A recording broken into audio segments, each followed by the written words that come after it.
الحمد لله الذي أبدع الأفلاك والأرضين،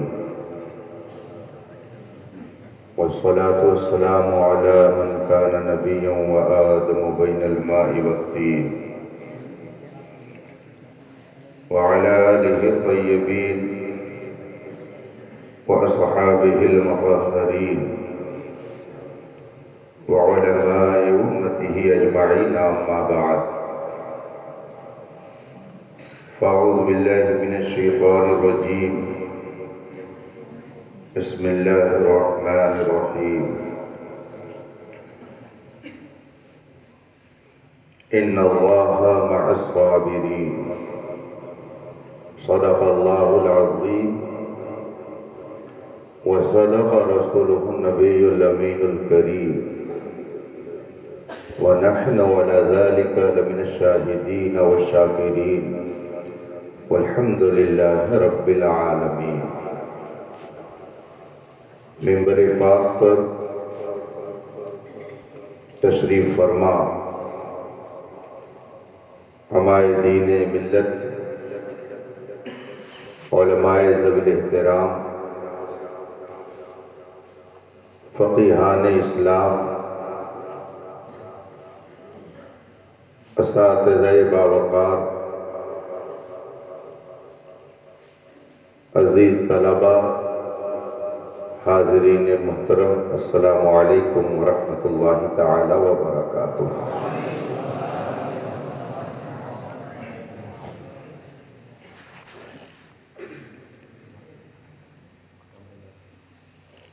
آج کی یہ پاکیزہ بز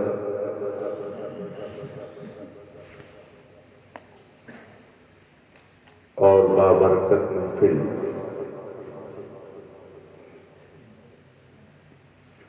جسے آپ سب نے عقیدت و محبت میں منعقد کیا ہے،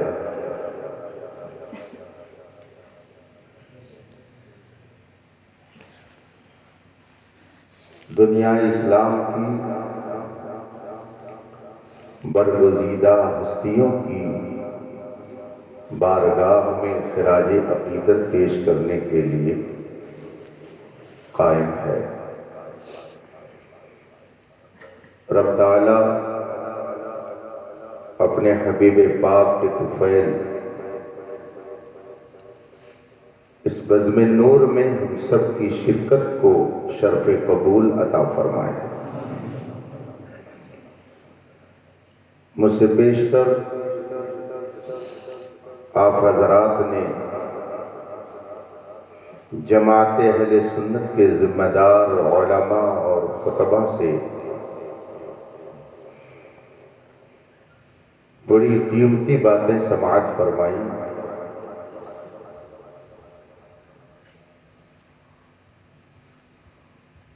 اور جن بزرگوں کی نسبت سے اس اجلاس کا اہتمام ہوا ہے، ان کے پاکیزہ کردار، ان کے اخلاق کریمانہ اور دعوت و تبلیغ کے حوالے سے ان کی جد و جہد اور ان کے بے مثال کارناموں کو ان کی شاندار زبان سے آپ نے سماعت کیا ہے۔ گرامی مرتبت حضرت بابرکت علامہ مولانا مفتی ابوالحسن صاحب دامہ مجدہم نے آپ سب کی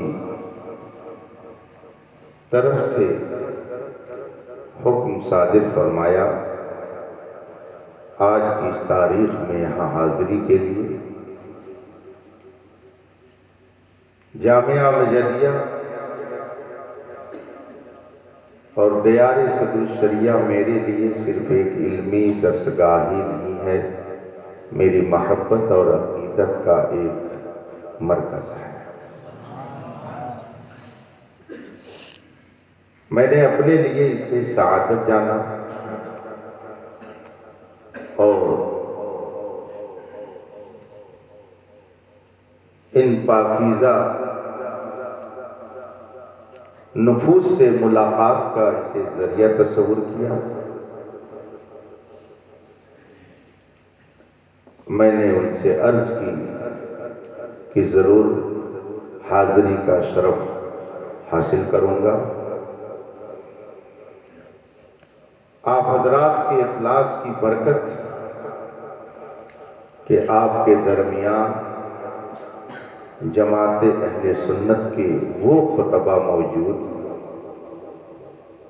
جو تنہا پورے اجلاس کی ذمہ داری قبول کر کے اس کو کامیابیوں سے ہمکنار کر دیتے ہیں۔ حضرت مفتی ممتاز صاحب، حضرت علامہ مولانا ابوالفضل مولانا جامع معقول و منقول عبد الرحمن صاحب، حضرت علامہ مفتی ابوالحسن صاحب، یہ اساتذہ کرام، پھر جو سراپا فیضان مصطفیٰ ہو اس کا پوچھنا ہی کیا ہے، جن کے فیض و برکات سے آپ لوگ ابھی حصہ لے رہے تھے۔ دارالعلوم علیمیہ جمدہ شاہی کے موقر استاذ حضرت علامہ مولانا محمد فاروق احمد نظامی صاحب، یہ بہت اچھی تقریر کرتے ہیں، مختلف گوشوں میں ہندوستان کے پہنچ کر اپنے خطاب سے لوگوں کو محسوس کرتے ہیں۔ اس علاقے میں انہیں ثانی سبحانی کہا جاتا ہے، بہت اچھا ان کا خطاب ہوتا ہے۔ ظاہر سی بات ہے کہ ان مبارک ہستیوں کا طلباء کے اجلاس میں آنا یہ حضور سرکار غازی میاں کا فیضان بھی ہے، سرکار غریب نواز کا تصرف بھی ہے، حضور صدر الشریعہ کی کشش بھی ہے، مگر آپ سب کا خلوص بھی اس میں شامل ہے۔ رب کائنات ان بزرگوں کے نقش قدم پر چلنے کی ہم سب کو توفیق عطا فرمائے۔ وقت بہت زیادہ ہو گیا ہے، ورنہ حضرت مولانا فاروق نظامی صاحب کا بھی آپ خطاب سنتے، مگر میں مقرر نہیں ہوں، اس وقت مقرر ہوں، اور مقرر ہوں آپ سب کی طرف سے اور ان اساتذہ کرام کی طرف سے۔ جامعہ امجدیہ کے اساتذہ اپنے علمی وقار کے اعتبار سے بہت بلند ہیں، اور ان کے درمیان مجھ جیسا ناکارہ، گندے نکمے کمین، مہنگے ہیں کوڑی کے تین، کون اسے پوچھتا تم پہ کروڑوں درود۔ ہم لوگ اپنے اندر کچھ نہیں پاتے ہیں، یہ سب نسبت رضا کی برکت ہے۔ کوئی تاج الفقہ کہے، چاہے کوئی خطیب ہند کہے، چاہے کوئی جامع معقول و منقول کہے، سچی بات یہ ہے کہ انہی کے چاہنے سے ہم جہاں میں چاہے جاتے ہیں۔ نہ جانے کتنے لوگ علم و فضل والے پھرتے ہیں، میر خار کوئی پوچھتا نہیں۔ بہت سے ایسے لوگ ہیں جو خود کو علم کی انجمن بھی تصور کرتے ہوں گے، مگر انہیں کوئی جانتا نہیں۔ اور ان بزرگوں کا حال یہ ہے کہ یہ کہتے پھرتے ہیں کہ جب تک بکے نہ تھے تو کوئی پوچھتا نہ تھا، اس نے انہیں خرید کے انمول کر دیا۔ تو ہم لوگ بزرگوں کے گن گانے والوں میں ہیں، اور جو بزرگوں کا گن گائے گا تو اس کا بھی گن گایا۔ تیرے غلاموں کا نقش قدم ہے راہ خدا، وہ کیا بہک سکے جو یہ سراغ۔ میں تھوڑی دیر آپ کے درمیان رہوں گا، وقت بہت زیادہ ہو چکا ہے، مگر آئیے رسول کائنات مصطفیٰ جان رحمت صلی اللہ علیہ وآلہ وسلم کی بارگاہ میں درود و سلام کا نذران عقیدت پیش کریں اور پڑھیں اللہم صلی علی سیدنا و مولانا محمد معدن الجود والکرم و آلہ کرام اجمعین۔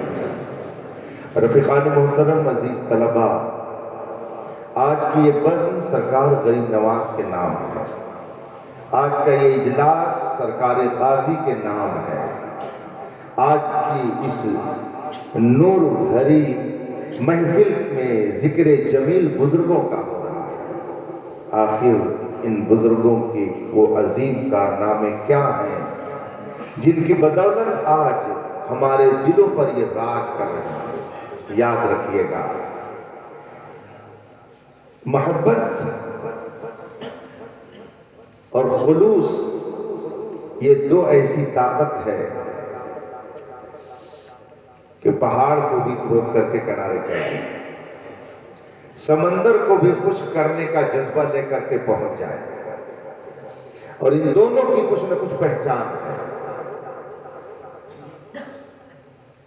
دنیا میں جتنے بھی بزرگان دین جلوہ فرما ہوئے، اولیاء کرام، صلحائے اعظام، صدیقین، شہداء، صالحین، حتیٰ کہ انبیاء و مرسلین، سب کے سب بندوں کو خدا کی معرفت کرانے کے لیے آئے، بندوں کو خدا تک پہنچانے کے لیے آئے۔ اسی لیے قرآن کریم نے ارشاد فرمایا وَاتَّبِعْ سَبِيلَ مَنْ أَنَابَ إِلَيَّ، اس کی پیروی کرو جو مجھ تک لے کر کے آئے، اس کے پیچھے چلو تم جو مجھ تک پہنچائے، جو میری طرف رجوع کرتا ہو تم اس کی طرف رجوع کرو۔ ہم اگر کسی عالم کو مانتے ہیں تو اس لیے کہ وہ دین کا عالم ہے، اگر ہم کسی ولی کو مانتے ہیں تو اس لیے کہ وہ اللہ کا ولی ہے، ہم کسی نبی کو مانتے ہیں تو اس لیے کہ وہ اللہ کا نبی ہے۔ سب جگہ نسبت لگی ہوئی ہے، یہ اللہ کا ولی ہے، یہ اللہ کا نبی ہے، یہ اللہ کے دین کا عالم ہے، یہ اللہ تک پہنچانے والا ہے، خدا کا راستہ بتانے والا ہے۔ گویا جتنے اولیاء، جتنے صالحین، جتنے شہداء دنیا میں جلوہ گر ہوئے خدا تک پہنچانے کے لیے اور خدا کی معرفت عطا کرنے کے لیے، مگر خدا کی معرفت اور اس کی پہچان یہ سب کے نصیبے میں نہیں ہے۔ آدمی جس چیز کو دیکھتا ہے اسے آسانی سے مان لیتا ہے، اور جسے نہیں دیکھتا اسے آسانی سے نہیں مانتا۔ انسان کی فطرت ہے، آپ تو ماشاءاللہ طلبہ ہیں، اہل علم ہیں، انسان کی فطرت ہے کہ وہ جس چیز کو دیکھتا ہے اس کو مان لیتا ہے، جس کو نہیں دیکھتا اس کو آسانی سے نہیں مانتا۔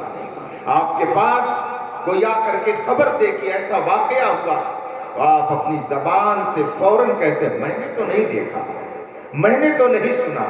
اس کا مطلب یہ ہوا کہ آپ چاہتے ہیں کہ جو چیز آپ تک پہنچائی جا رہی ہے اسے آپ دیکھیں، جو چیز آپ تک پہنچائی جا رہی ہے وہ آپ کے مشاہدے میں آئے۔ اللہ کو دیکھ کر کے ماننے والے اسی لیے بھول بھلیا میں پڑے رہے، اور انہوں نے اپنے نبی سے کہہ دیا ارنا اللہ جہرا، اے موسیٰ آپ کہتے ہو کہ خدا ہے، آپ کہتے ہو کہ خدا کا میں نبی ہوں، ارنا اللہ جہرا، تو ہمیں بھی تو خدا کو دکھا دو، ہم اس وقت مانیں گے جب خدا کو دیکھ لیں گے، ہم بغیر دیکھے کیسے مانیں؟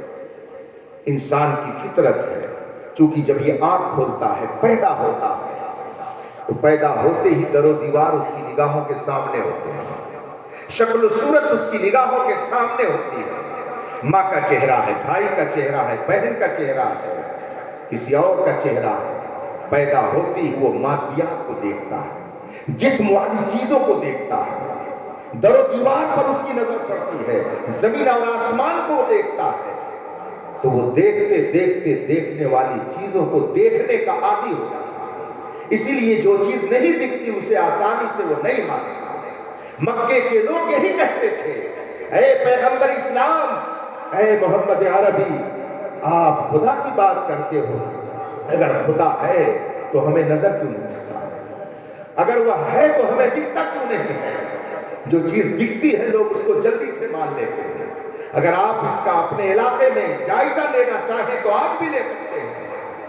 وہابیت بڑھ رہی ہے، دیوبندیت بڑھ رہی ہے، نجدیت بڑھ رہی ہے، علماء بھی یہ رونا روتے ہیں، آپ بھی کہتے ہیں۔ میں نے اپنے طور پر جو سمجھا اس کے بہت سارے اسباب میں سے ایک سبب یہ بھی ہے کہ ان کی برائیاں لوگوں کو نظر نہیں آتی اور جماعت اہل سنت کے خرافات ان کو نظر آ جاتے ہیں۔ انہوں نے کتابوں میں لکھا ہے، کتابیں سب نہیں دیکھتے ہیں۔ تحذیر الناس میں لکھا ہے کہ نبی کے بعد دوسرا نبی آ جائے تو کوئی فرق نہیں پڑتا۔ تقویۃ الایمان میں لکھا ہے کہ گاؤں کا چودھری ہے۔ تحذیر الناس اور تقویۃ الایمان کو عوام کیا جانتے ہیں؟ حفظ الایمان میں لکھا ہوا ہے کہ جیسا علم غیب نبی کا ویسا جانوروں کا ہے۔ معاذ اللہ رب العالمین۔ براہین قاطعہ میں لکھا ہوا ہے کہ شیطان اور ملک الموت کا علم زیادہ ہے نبی سے۔ یہ سب لکھا ہوا ہے، لیکن مزاروں پر جو کچھ کیا جاتا ہے وہ نظر آتا ہے۔ ایک آدمی جو غیر جانبدار ہے، جب اس کو ایک نجدی کسی مزار پر لے جاتا ہے اور کہتا ہے دیکھو یہ سجدہ ہو رہا ہے، سجدہ خدا کے علاوہ کسی کے لیے جائز نہیں ہے، یہ سجدہ کر رہے ہیں، یہ بریلویت ہے، یہ سنیت ہے، یہ چیز جب دکھتی ہے تو آسانی سے اس کی بات کو لوگ مان لیتے ہیں اور ان کے نرغے میں چلے جاتے ہیں اور وہ حقیقت پھیل جاتی ہے۔ جو چیز دکھ رہی ہے آدمی اس کو جلدی سے مان لے رہا ہے، اور جو چیز نہیں دکھتی ہے اس کو جلدی وہ نہیں مانتا ہے۔ چونکہ آپ کو تقویۃ الایمان دکھتی ہے، آپ تحذیر الناس کو آپ دیکھتے ہیں، حفظ الایمان کو دیکھتے ہیں، تحذیر الناس کو پڑھتے ہیں، آپ کے سامنے براہین قاطعہ اور فتاوی رشیدیہ ہے، اس لیے آپ مان رہے ہیں۔ لیکن جنہوں نے دیکھا نہیں وہ کہتے ہیں میں نے تو نہیں دیکھا، وہ کہتے ہیں میں نے تو، آپ تو کہہ رہے ہو کہ فلاں ایسے ہیں مگر میں نے تو ان کو ایسا نہیں دیکھا۔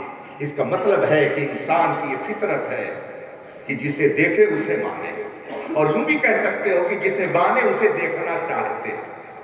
تاج الشریعہ کو بہت سارے لوگوں نے جب تک نہیں دیکھا، مرید ہو گئے کہیں سے، دور سے دیکھا، دل چاہتا ہے کہ دیکھیں۔ ہم نے تاج الشریعہ کو قریب سے دیکھا، انہوں نے قریب سے دیکھا، لیکن آج جو ذکر سن رہے ہیں تو وہ کہتے ہوں گے کاش ہم نے بھی دیکھا ہوتا۔ تو آدمی جسے مانتا ہے اسے دیکھنا چاہتا ہے، اور جسے دیکھتا ہے اسے مانتا ہے، اور اگر نہیں دیکھتا ہے تو ماننا بہت مشکل ہوتا ہے۔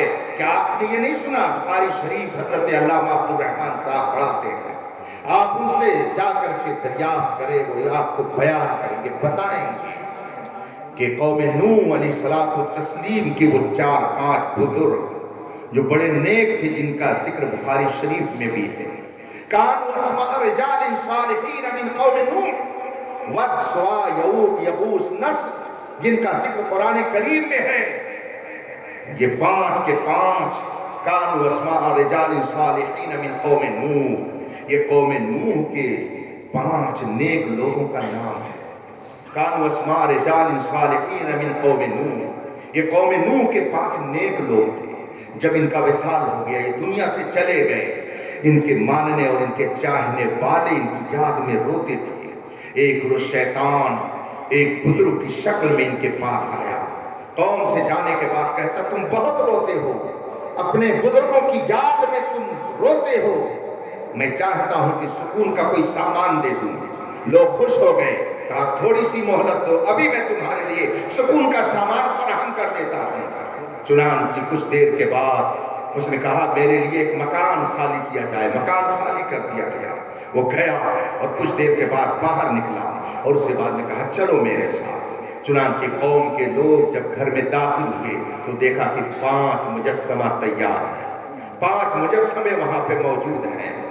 دیکھا قوم کے لوگوں نے، کہا یہ تو ہمارے بزرگوں کی تصویریں ہیں، کہا ہمارے بزرگوں کی یہ ان کے مجسمے ہیں، ان کی یادگار ہے۔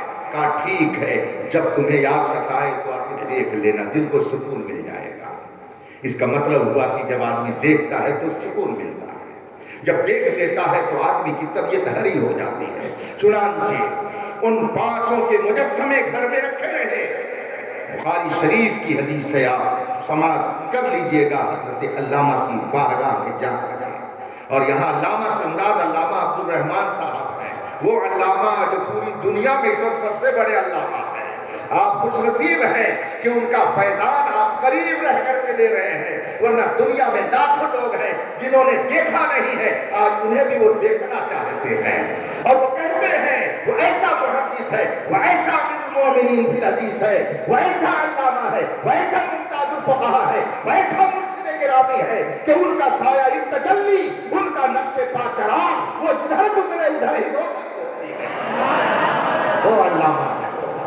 میں اس بڑے علامہ کی بات تو بعد میں کروں گا اگر موقع رہے گا، ابھی میں علامہ عبدالرحمن صاحب کی بات کر رہا ہوں۔ بخاری شریف جو پڑھاتے ہیں، ان بزرگوں کی بات میں آپ سے کر رہا ہوں، پڑھیے گا، ان سے سنیے گا جا کر کے۔ چنانچہ قوموں نے جب اپنے بزرگوں کی دل میں یاد محسوس کی، فوراً گھر میں پہنچ گئے، مجسمہ دیکھا، واپس آ گئے۔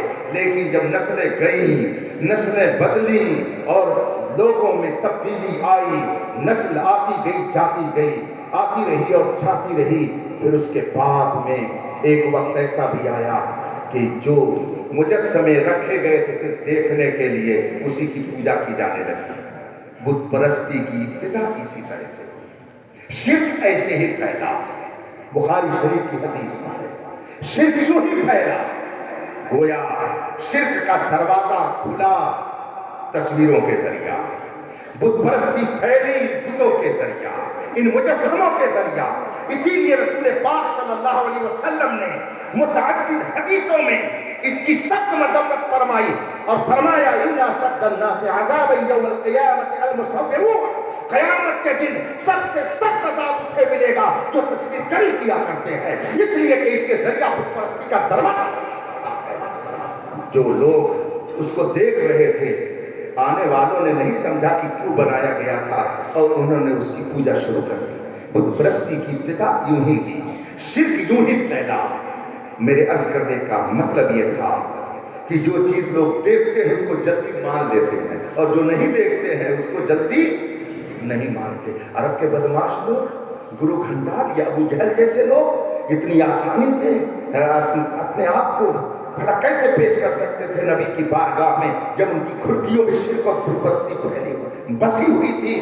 مکے کے وہ بدو، وہ دشمن، وہ شرک کے دلدادہ جن کی کھڑکیوں میں شرک و کفر پلایا گیا تھا، وہ اتنی آسانی سے نہیں آ سکتے تھے اسلام کی طرف۔ ڈاکٹر اقبال نے کہا ہے کوئی مانتا پھر بن دیکھے خدا کو کیوں کرنا، بغیر دیکھے ہوا خدا کو ماننا یہ سب کے بس کی بات نہیں تھی۔ اللہ کو یہ معلوم کہ میرے بندے دیکھنے کے عادی ہیں، اس لیے جب میری قدرت کا اعلان میرا نبی کرے گا اور لوگوں کو بتائے گا کہ شرک مت کرو، علم تمہیں خدا دیتا ہے، دنیا خدا چلاتا ہے، تصرف پوری کائنات میں خدا کرتا ہے، چاند اور سورج اسی کے اشارے سے چلتے ہیں، وہی قادر مطلق ہے، وہ تمہارے دل کے بھی راز کو جانتا ہے، ہر کھلی اور چھپی چیز کو جانتا ہے، تو میرے بندے میری اس قدرت کو آسانی سے نہیں تسلیم کریں گے۔ وہ جانتا ہے کہ میرے بندے میرے علم کو اتنی آسانی سے نہیں تسلیم کریں گے، اس لیے اس نے چاہا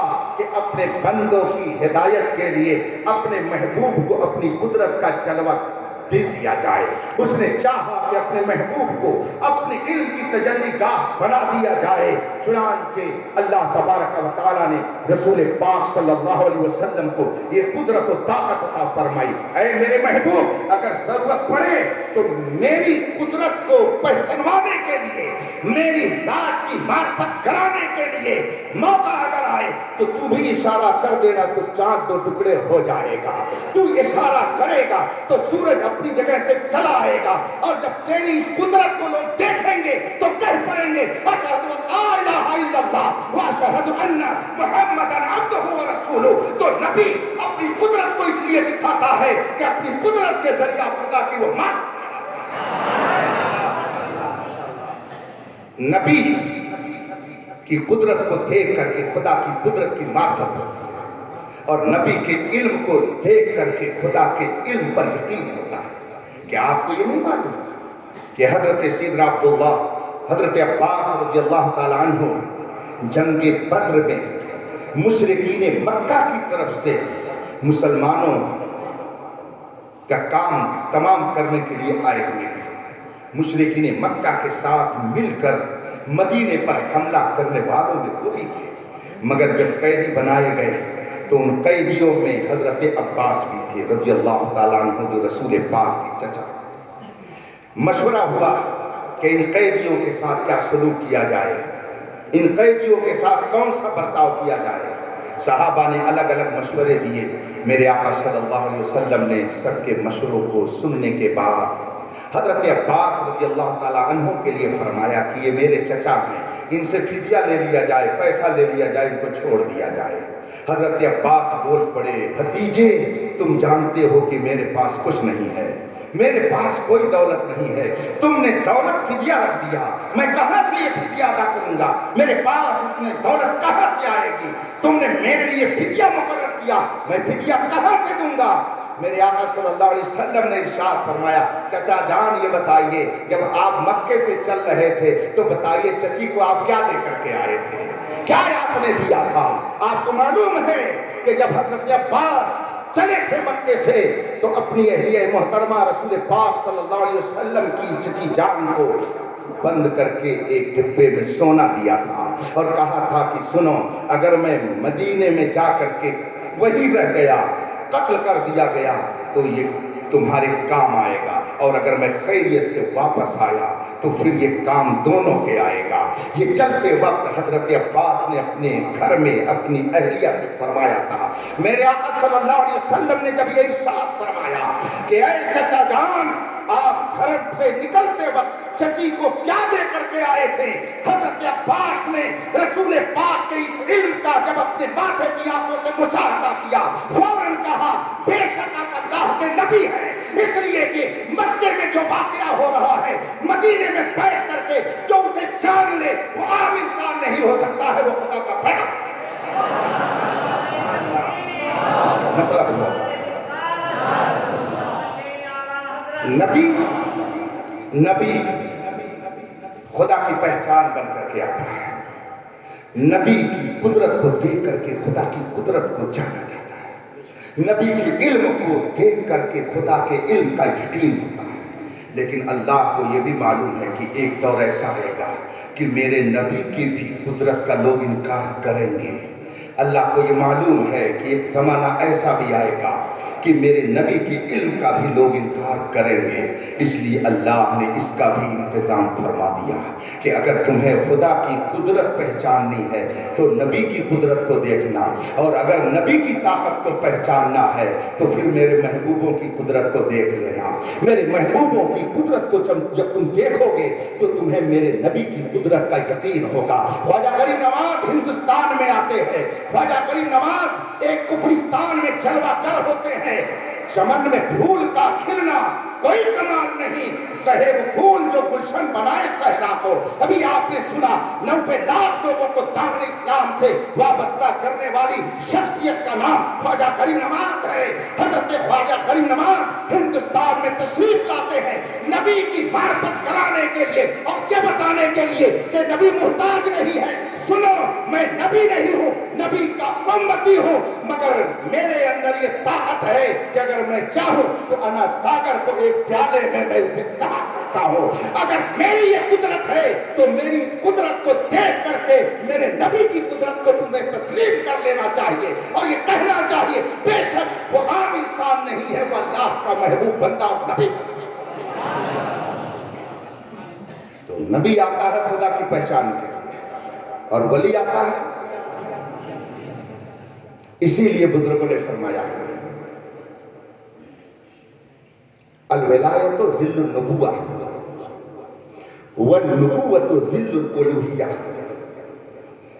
فرمایا گیا نبوت، الوہیت اور ولایت یہ 3 درجے ہیں۔ الولایت ظل النبوۃ، ولایت یہ نبوت کا جلوہ ہے، ولایت یہ رسالت کی تجلی ہے، والنبوۃ ظل الالوہیت اور نبوت یہ الوہیت کا جلوہ ہے۔ نبوت یہ الوہیت کی تجلی ہے، اس لیے جو ولی کو نہیں مانے گا وہ نبی کو نہیں پہچان سکتا، اور جو نبی کو نہیں مانے گا وہ خدا کو نہیں پہچان سکتا. اسی لیے اعلیٰ حضرت نے فرمایا بخدا خدا کا یہی ہے در, نہیں اور کوئی مفر مفر, جو وہاں سے ہو یہی آ کے ہو, جو یہاں نہیں تو وہاں نہیں, جو میرے مصطفیٰ کی بارگاہ کا نہیں وہ کہیں کا رہے, وہ خدا کی بارگاہ کا نہیں ہو سکتا ہے. لوگ کہتے ہیں یہ مکی ہے, یہ مدنی ہے, یہ فلاں ہے, یہ ٹھکاں ہے, یہ مکہ شریف سے آئے ہیں, یہ حرم شریف کے امام ہیں. کوئی مکی ہو کوئی مدنی ہو اس سے کوئی فرق نہیں پڑتا. ابو جہل مکی تھا, ابو لہب مکی ہے, عتبہ اور شیبہ مکی ہیں, عبداللہ ابن ابی مدنی ہے. نہ اس کا مکی ہونا کام آیا نہ اس کا مدنی ہونا کام آیا. حضرت بلال حبشی نہ مکی ہے نہ مدنی ہے. حضرت بلال حبشی نہ علوی ہے نہ ہاشمی ہے نہ قریشی ہے, حبشی ہے مگر وہ سچے وفادار مصطفیٰ ہیں. تو اب پوری دنیا دیکھ رہی ہے 1400 سال ہو گئے مگر بلال حبشی کا کسی قوم میں کوئی جواب نہیں بن سکا. اسی لیے کہا گیا ہے کہ محمد سے وفا تو نے تو ہم تیرے ہیں, یہ جہادی ہے کہ لو. نعرے تکبیر, نعرے رسالت, حضور تاج الفقہاء, نعرے تکبیر. حضرت سیدنا سالار مسعود غازی رضی اللہ تعالیٰ عنہ, یہ نبوت کی پہچان. خواجہ غریب نواز یہ نبوت کی پہچان تھے کہ تم میرے نبی کی بات کرتے ہو, میں نبی کا امتی ہوں. میری قدرت کو دیکھ لو, میرا مقابلہ کرو, پھر نبی سے مقابلے کی بات کرنا. جب ان کے گدا بھر دیتے ہیں شاہان زمانہ کی جھولی, محتاج کا جب یہ عالم ہے مختار کا عالم کیا ہوگا. ہم اس نبی کا کلمہ نہیں پڑھتے جو گاؤں کے چودھری کی طرح ہوتا ہے. ہم اس نبی کا کلمہ نہیں پڑھتے جو مجبور ہوتا ہے. میرا رضا کہہ گیا, میرے رضا نے سب کو پیغام دے دیا, میں تو مالک ہی کہوں گا کہ ہو مالک کے حبیب, یعنی محبوب و محب میں نہیں میرا تیرا. اور میرے تاج شریعہ کہہ گئے. جب حضرت کی بات یاد آتی ہے تو مجھے ایک بات اور یاد آتی ہے, کبھی شاید میں نے ذکر بھی کیا ہو آپ کے درمیان. بس 2-4 منٹ اور ٹائم ہے, اس کے بعد مجھے آپ سے رخصت ہو جانا ہے. میں مدینہ شریف میں حاضر تھا عمرہ کرنے کی غرض سے. مدینہ طیبہ میں جب حاضری ہوئی میری تو ایک روز میرے ایک دوست مخلص, انہوں نے کہا حضرت آج ایک مجلس میں چلنا ہے. میں نے کہا ٹھیک ہے. رات میں تیار ہوا 10-11 بجے کے قریب اور میں ان کے ساتھ نکل پڑا. تھوڑی دیر کے بعد ایک ہوٹل میں گئے, دیکھا تو ایک ہال ہے اور اس میں لوگ کچھ گنگنا رہے ہیں اور وہاں پہ شوٹنگ ہو رہی ہے. دیکھ کر کے تو میرا دماغ ویسے ہی خراب ہو گیا. مدینہ منورہ میں بھی نبی کی نافرمانی اتنی جرات کے ساتھ کی جا رہی ہے, وہاں ویڈیو بنائی جا رہی ہے, کوئی صاحب کچھ پڑھ رہے تھے. میں نے ایسے ہی پلر کی آڑ میں پناہ لے لی, چپ چاپ جا کر کے وہاں بیٹھ گیا. تھوڑی دیر کے بعد ایک صاحب آئے نظم پڑھنے کے لیے, تو وہ چیخ رہے ہیں یہاں پپا کا سکہ چلتا ہے, یہاں پپا کا سکہ چلتا ہے. میں سمجھ نہیں پا رہا تھا کہ وہ کیا کہہ رہے ہیں. بہت دیر کے بعد میرے بغل میں جو مجھ کو لے کر کے گئے تھے بیٹھے ہوئے تھے, میں نے ان سے پوچھا یہ کیا پڑھ رہے ہیں, پپا کا سکہ چلتا ہے.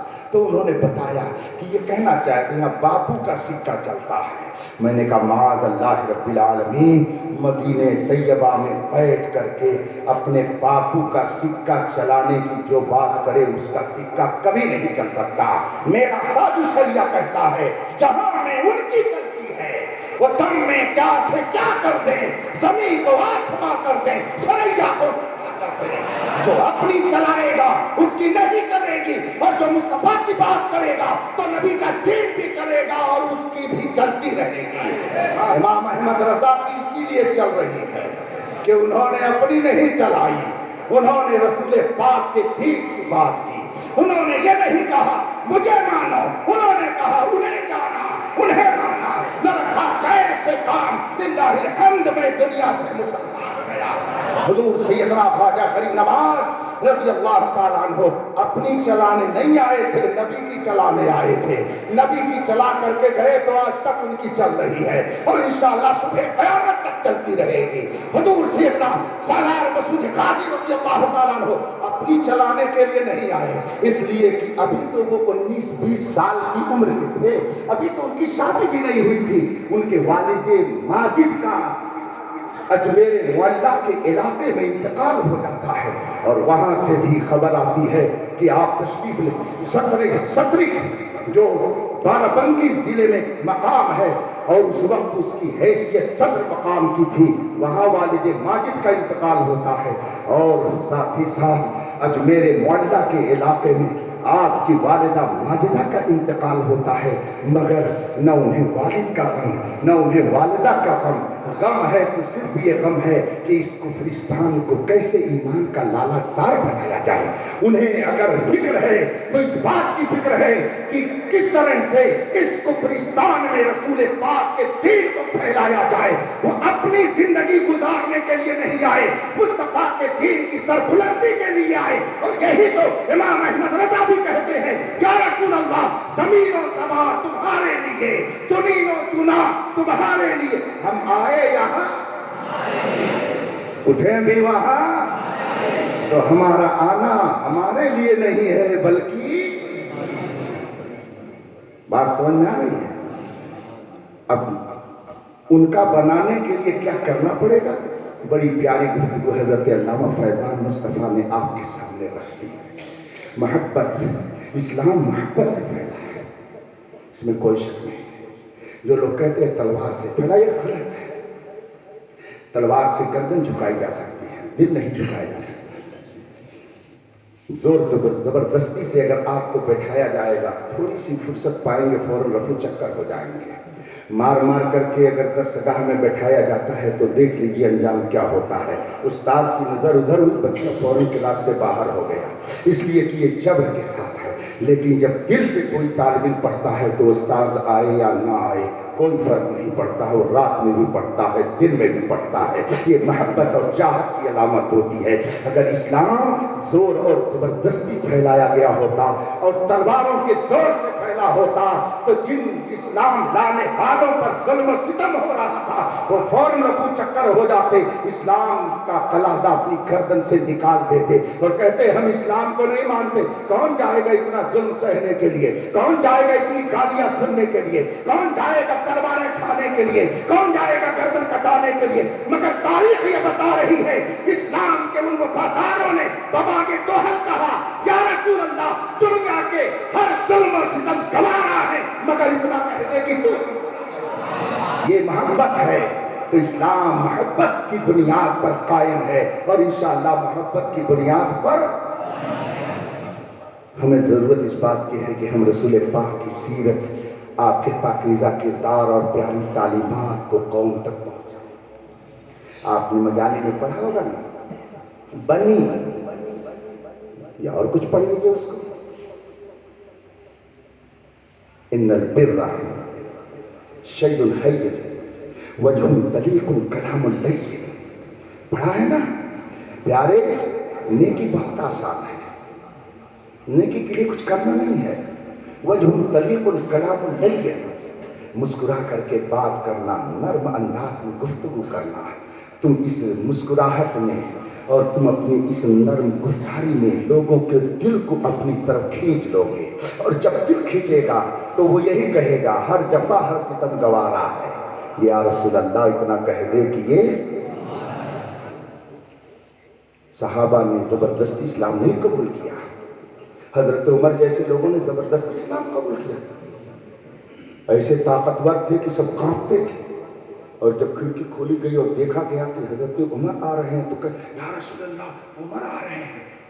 اتنا خوف لوگوں پہ طاری تھا، اتنی دہشت طاری تھی، مگر میرے آقا فرماتے آنے تو آ رہے ہیں تو نگاہ نبوت دیکھ رہی تھی کہ کس لیے آ رہے ہیں، رسول پاک کی نگاہ دیکھ رہی تھی کس لیے عمر آج آ رہے ہیں۔ اور جب آئے اور کلمہ پڑھا تو کہا یا رسول اللہ اب آج تو حرم شریف میں چل کر کے علل اعلان نماز پڑھی جائے گی۔ میرے آقا نے فرمایا نہیں، ابھی وہ موقع نہیں آیا ہے، ابھی جھگڑا ہو جائے گا، لوگوں میں اختلاف ہو جائے گا، ابھی لوگ دشواریوں میں پڑ جائیں گے، چند لوگ ہیں ابھی کلمہ پڑھنے والے۔